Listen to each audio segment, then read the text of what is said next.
this is Christine Beauvais and welcome back. This is video 6 in the series on taking you on a journey using the Feng Shui Bagua. Oh, I'm so loving all the feedback I'm getting. I'm loving that you guys are taking action. You're decluttering. You're going room by room. You love that you're breaking it down. Your home is starting to feel good. You're calling me. You're asking me for help. We're setting up consultations. We're getting you on the right track and transformations are happening. I am so excited.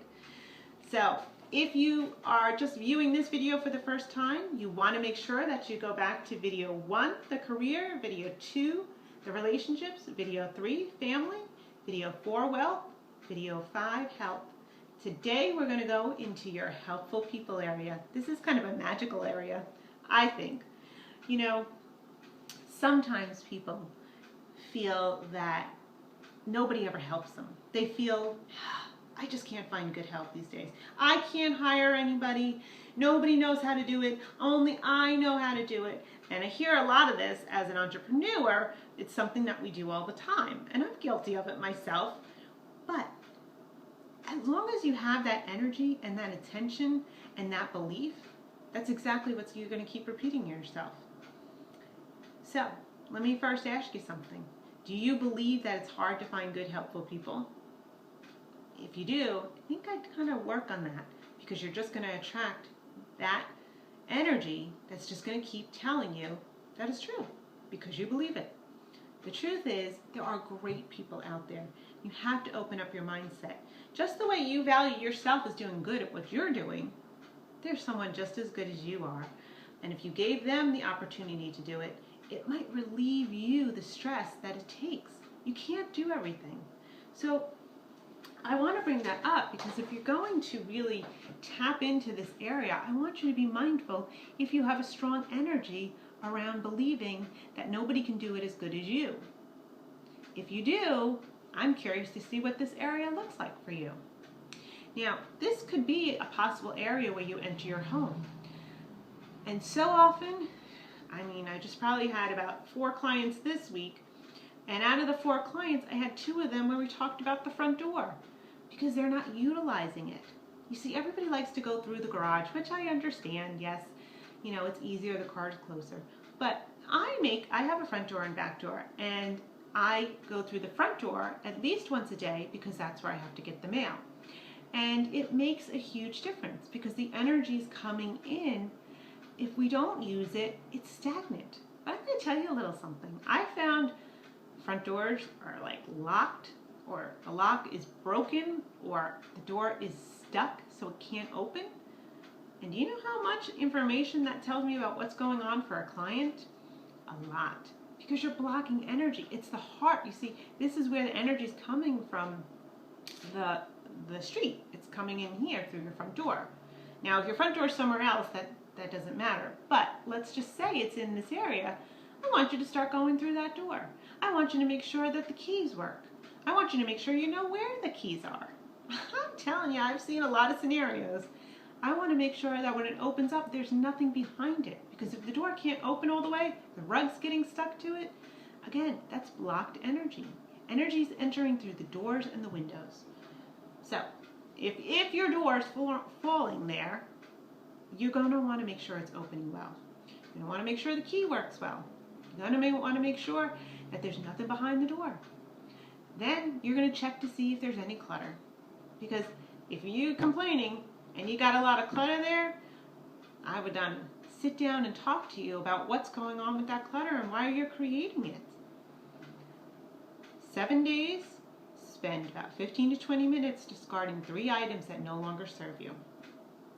But let's talk a little bit else. Let's talk about the magic here. Now, this area is also for travel. So if you're someone who loves to travel, pictures and images of places you want to go work very well here. But this is also what we call Father's energy or Heaven's energy. This is kind of where you can tap into that spiritual higher self. And several years ago, I was hit by a car, and I was in a lawsuit. And I had suffered some back injury, and I had, placed a lawsuit against the driver who hit me. And right about a year later, I was completing my Feng Shui program, and I started to get calls from the lawyer saying we were about to settle. The interesting part was I had, started to learn all about the law of attraction, and I wrote up a check and I put in an amount, and then my teacher said, put it in silver paper and then put it in your helpful people area. Why? Because the energy of heaven's energy is silver, metal, so anything gray or silver, even white. But I wanted to really get the energy of metal in there. So I took aluminum foil. I can't remember if it was my tip or someone else's. And I wrapped the check and I put it over in that area, which was my family room, and I kind of hid it. It wasn't out, it wasn't exposed. And this check ended up coming about 3 weeks after I quit my corporate job. I had nothing lined up. I was done with the corporate world, and the check, and I received the payment. But here's the interesting part. I kind of remember thinking about the number, and I had a particular number in mind, and then I thought, oh, I should have gone a little bit higher.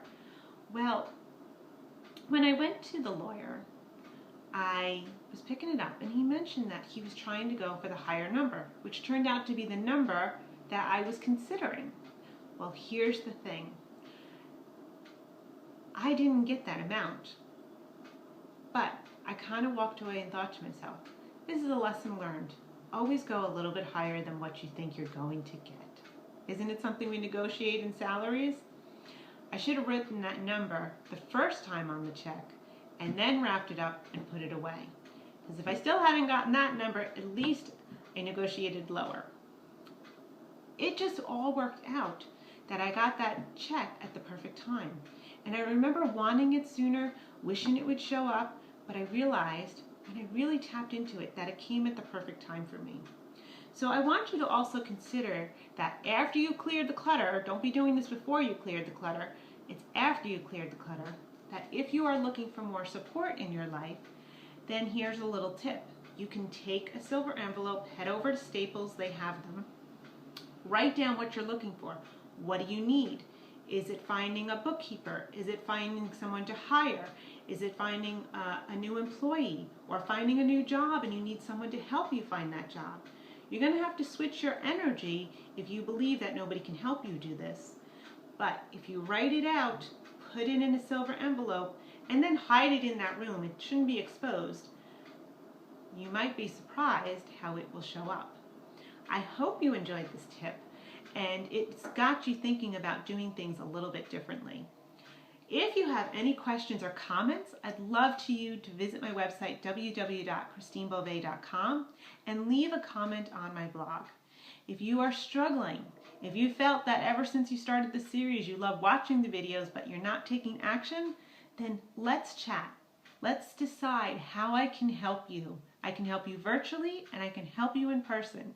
So visit my website, www.christinebouvet.com, leave a comment, and if you're serious about getting ready to get some more help and you'd like me to help you, then sign up for a free discovery call with me. I look forward to seeing you in video 7, which is all about creativity in children. So good luck clearing the clutter, have lots of fun, and I will see you soon. Bye-bye.